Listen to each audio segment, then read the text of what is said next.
Sud Radio, Osez investir, Thomas Binet.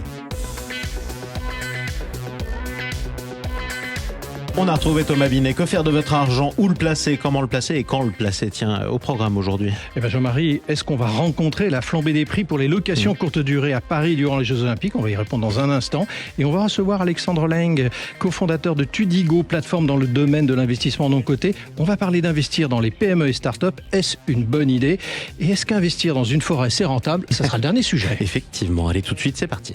Au cœur des quartiers pour mieux vous conseiller, le réseau Century 21 et ses 960 agences immobilières vous présentent Sud Radio, Osez investir, le conseil de la semaine. Le temps passe vite. Thomas, nous sommes à 68 jours de l'ouverture des Jeux Olympiques de Paris et vous vous êtes intéressé au prix des locations de courte durée à Paris durant cette période. Ah oui, et je vais vous dire que ce n'est pas dans tous les quartiers la flambée des prix tant attendue.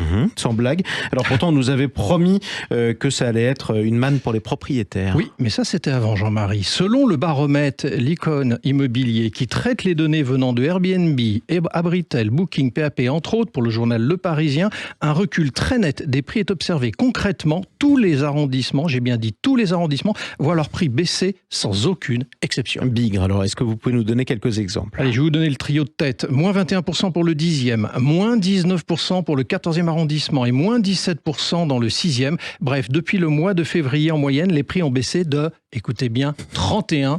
Vous me direz, dans ces quartiers-là, c'était du vol, donc c'est pas plus mal. En oui, attendant, mais ce qui est bizarre, c'est que les prix avaient beaucoup progressé les mois d'avant, non? Oui, c'est exact, à l'époque où les offres étaient limitées. Depuis, certains propriétaires, voyant la possibilité de gagner de l'argent facilement, disons-le, ont décidé de mettre de nombreux appartements en location. Alors, toujours le même rapport de l'offre et de la demande. Malgré ce changement de situation, les propriétaires continuent en masse à mettre leur appartement en location. Nous en sommes à 1% du parc locatif pour les locations de courte durée contre 0,25% habituellement quand même. Effectivement, alors on conclut. Est-ce que vous pensez que cette baisse va continuer ou pas? D'abord, il est assez probable que les prix soient hors de portée pour de nombreuses personnes. Oui. Mais très sincèrement, pour être concret, il faudra quand même attendre mi-juin pour en avoir le cœur net et avoir la température finale. On va surveiller la température des locations courte durée.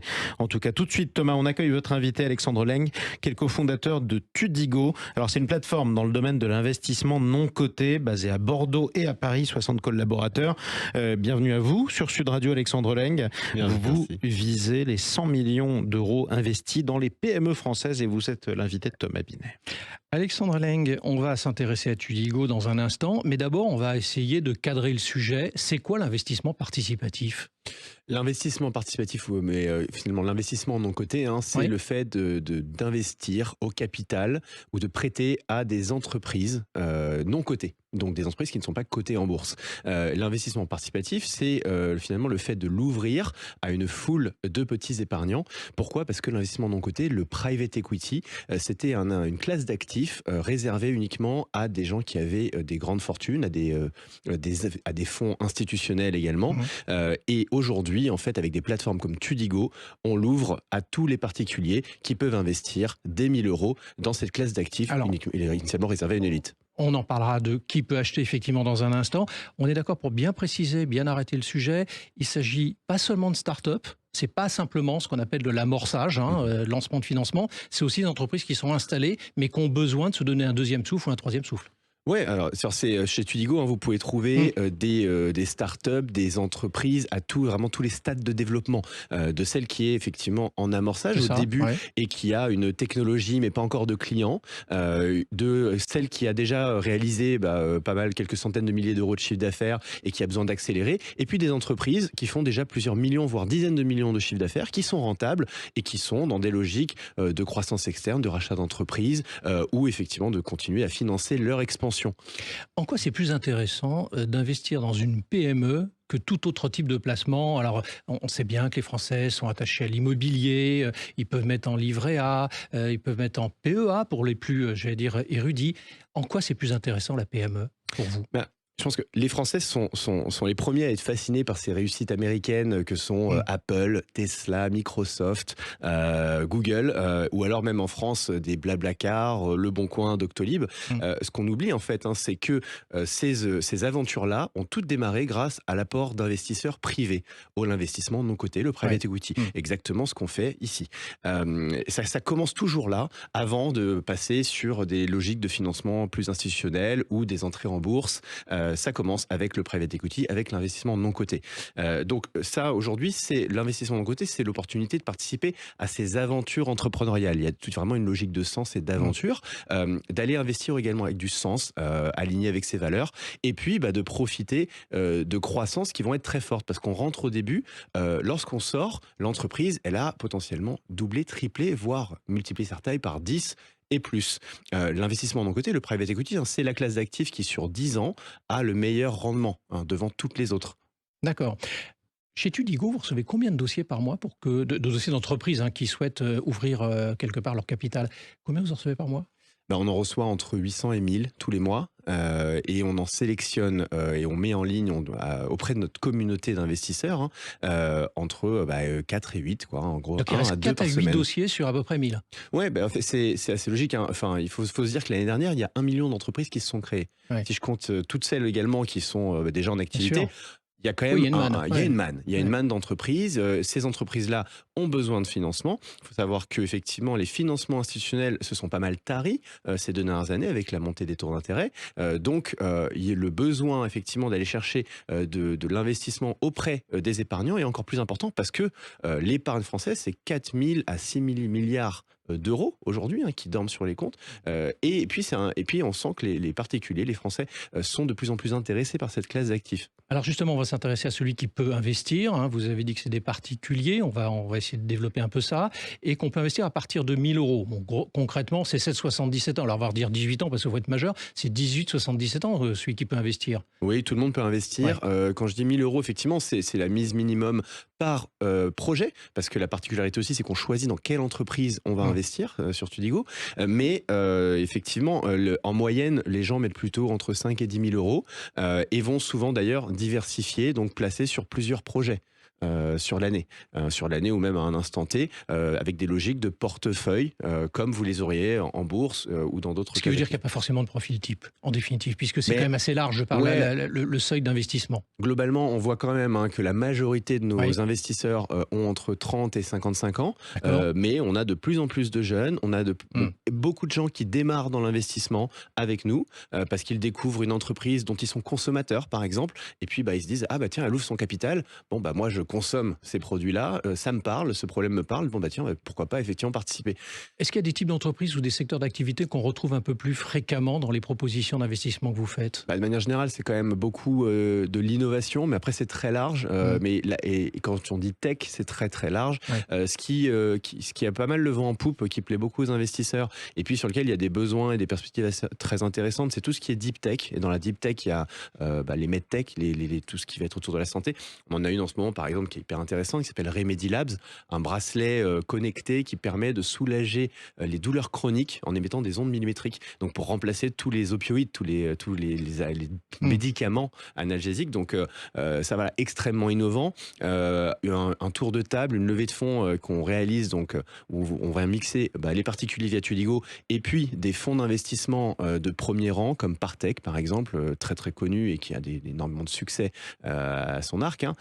Donc voilà, ça c'est un exemple. Et puis après, vous avez des investissements très concrets, type on a pu faire Brickhouse le mois dernier, qui est une brasserie lilloise avec plusieurs taprooms, donc des restaurants-bars partout en France, et une entreprise qui a passé de 0 à plus de 15 millions d'euros de chiffre d'affaires en 3 ans, mais qui fait de la bière, quoi. Donc c'est effectivement ancien monde, nouveau monde, c'est 360 au niveau des offres. Alexandre Leng, tout type d'investissement a un risque, on est d'accord là-dessus et tout le monde doit l'entendre ce matin. Est-ce qu'il y a un risque plus important ou différent que vous pouvez mettre en avant sur ce type d'investissement ce matin ? faut toujours se dire que de toute façon, un investissement, de manière générale, s'il y a rendement, le rendement est corrélé au risque. Si on peut espérer des rendements importants, c'est que le risque a priori est plus important. Vous investissez dans une medtech au démarrage qui a des potentiels de croissance hyper important, mais qui a également énormément de risques liés à la technologie et puis à l'adoption. Vous allez pouvoir potentiellement faire peut-être 10 à 100 fois la mise. Mais le risque, il est important. Le risque, c'est quoi en général? Il y en a deux. Il y a celui de la liquidité, mais puis il y a surtout celui de la pérennité des entreprises. Oui, c'est à suivre, effectivement, Voilà. la pérennité de l'entreprise. Donc, qu'est-ce qu'il faut faire lorsqu'on regarde effectivement un investissement? En fonction du niveau de risque qu'on est prêt à prendre, c'est regarder effectivement la solidité financière de l'entreprise et puis le risque qui va peser sur sa rentabilité, parce que c'est ce qui fait qu'une entreprise va durer dans le temps. Merci Alexandre Erling. Et merci à vous. Je rappelle que vous êtes le cofondateur de la plateforme d'investissement participatif Tudigo. Tout de suite, on explique quelque chose.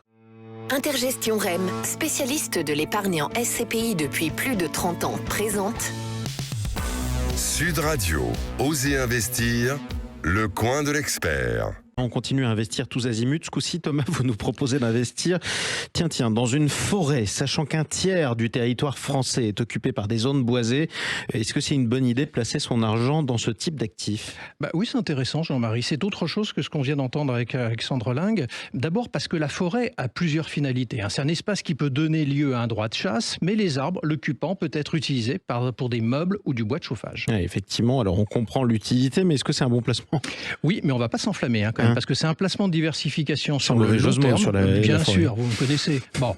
Et même s'il revêt des avantages fiscaux intéressants, c'est un investissement peu liquide et dont le rendement est peu élevé. Sa valeur varie en fonction de sa localisation, sa surface et la qualité du bois, mais ne sous-estimons pas les contraintes liées à ce type d'acquisition. Il faut assurer son boisement et l'entretenir. Quant au prix, les forêts non bâties tournent en moyenne à 4 630 € par hectare, en augmentation de 4,3% depuis 2021. Alors, est-ce qu'il y a d'autres formes pour investir en forêt? En dehors de l'achat en pleine propriété, il y en a deux principales. Le groupement foncier forestier, le groupement forestier d'investissement. Alors le premier permet à chaque investisseur d'acheter des parts, sachant que ces dernières varient entre 10 000 et 300 000 €. Et la gestion est assurée par un gérant nommé par l'Assemblée générale du groupement. Ce modèle permet de répartir le risque et d'avoir un patrimoine diversifié. Et pour ce qui est du groupement forestier d'investissement, Thomas? Il est calqué sur le modèle des SCPI, les fameuses sociétés civiles de placement immobilier, et doit donc obtenir un agrément auprès de l'AMF, l'autorité des marchés financiers. L'avantage est que le ticket d'entrée est moins élevé que pour l'autre système. Et on conclut avec les principaux avantages. Les groupements ne sont pas soumis à l'impôt sur les sociétés. Pour toute acquisition via un groupement pour des surfaces variées entre 4 et 25 hectares, et ce jusqu'au 31 décembre 2025, vous pouvez bénéficier de crédits d'impôt allant jusqu'à 25% du prix d'acquisition des parts. Mais il faut conserver ces terrains ou parts pendant 15 ans minimum. Oui, mais attention quand même aux deux risques qui pèsent là-dessus. Les tempêtes qui peuvent être de plus en plus violentes. Absolument. Et les incendies, notamment dans le sud de la France. C'est pour ça qu'il faut entretenir. Ne nous afflammons pas, exactement. Merci à vous Thomas Binet, on vous retrouve dimanche prochain. Avec grand plaisir. Sud Radio, Osez investir, Thomas Binet.